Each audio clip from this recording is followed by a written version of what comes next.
Hey friends, this is Kevin Clark from 802 Reptiles. A lot of people ask us where do we house our animals.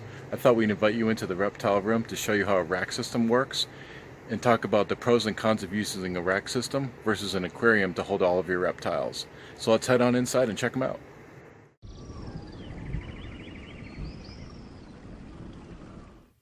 So this is one of our reptile rack systems. These come in many different brands and many different shapes and sizes, many different colors, but they all work essentially the same way. We get all of our rack systems from Chris of Sea Serpents out of Florida. We actually use 3 different sizes depending on the age and species of the animal that we're housing within each unit.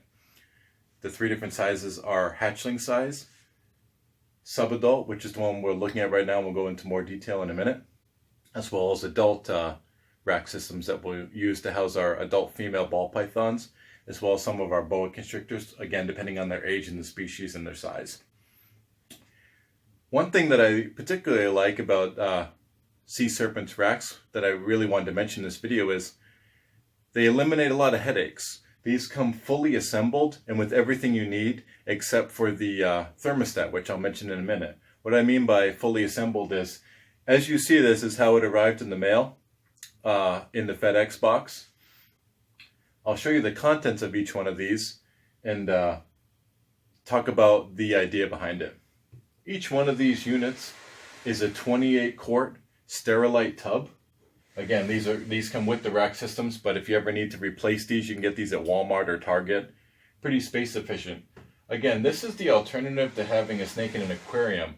Yeah, maybe an aquarium looks cooler and kind of is more aesthetically pleasing, but it's not stackable vertically. You can't have like 6 glass aquariums stacked on top of each other, and they're much heavier, which makes them harder to clean, and they're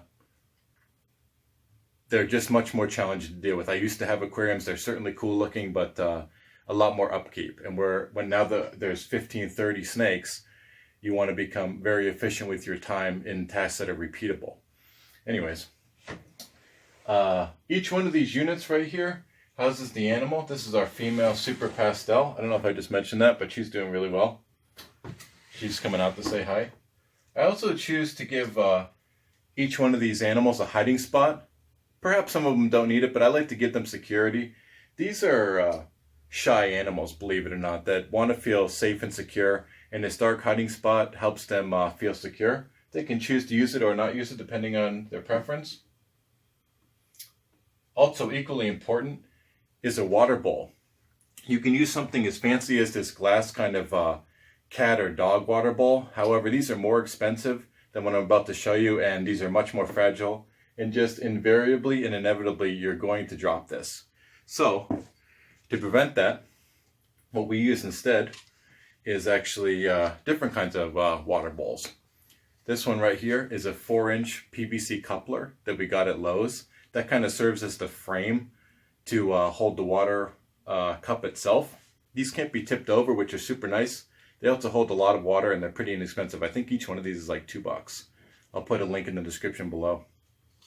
So that's kind of the frame of the water bowl.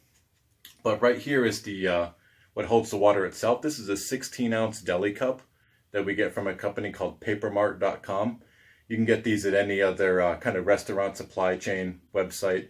But we buy these in sleeves of like 200 at a time, and they work really well. Yeah, of course they're not as decorative as something like this, but eventually you move away from wanting everything to be decorated and you want efficiency. These are really cool. If the snake by chance goes to the bathroom in one of these, you don't have to worry about cleaning and sanitizing this like you would if you were using kind of a dog bowl. Something like this goes right into the recycling bin. Grab a new, fresh one, put it right in, and you're good to go. One thing that these rack systems don't come with, that you need to purchase separately, is a thermostat.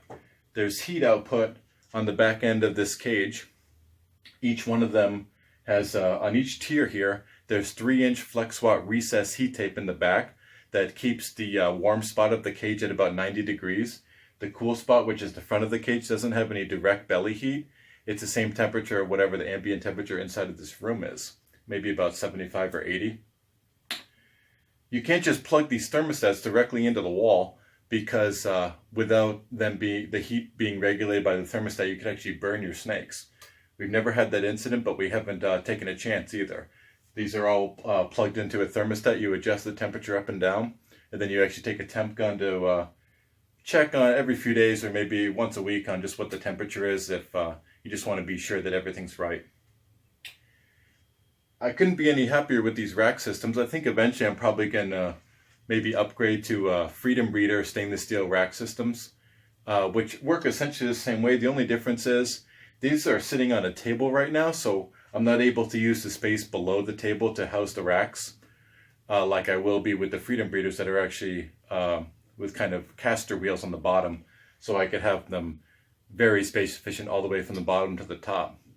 There's 15 snakes in this room right now, so not a heck of a lot. Maybe that's a lot to the common person, but I visit some of these other breeders around the country that have 200 to 2,000 snakes. And again, when you have that many animals, that's a lot of work to continually clean them, feed them, water them, and all that. So you want the most efficient way possible to get the task done that's going to be done every day. And a rack system is certainly the way to go. You don't have to use these, but the key thing is always what makes the animal happy and what's the most efficient use of your time. So again, I'm a big fan of Sea Serpent's, his not only his rack systems, but as well as the incubator. I'll shoot a video sometime in the future showing off the incubator that we got from him and the pros and cons. So again, this is our rack system. I just want to show how it works. Each one of these holds one snake, and the only time that there's more than one snake is here is during the breeding period around December to maybe March-ish. Other than that, these animals live by themselves. Again, it's just a space efficient way to have a bunch of snakes or lizards. And I'm really a big fan of it. So thanks for watching. So that essentially is how a rack system works. Again, like I mentioned, there's a bunch of different sizes and brands to use, but they all work essentially the same way. When you move from having one snake to half a dozen or more, it becomes necessary to have a rack system over a bunch of aquariums, but it's still your choice. I hope you enjoyed watching it. If you have any questions or comments, please leave them in the description below. Thanks for watching.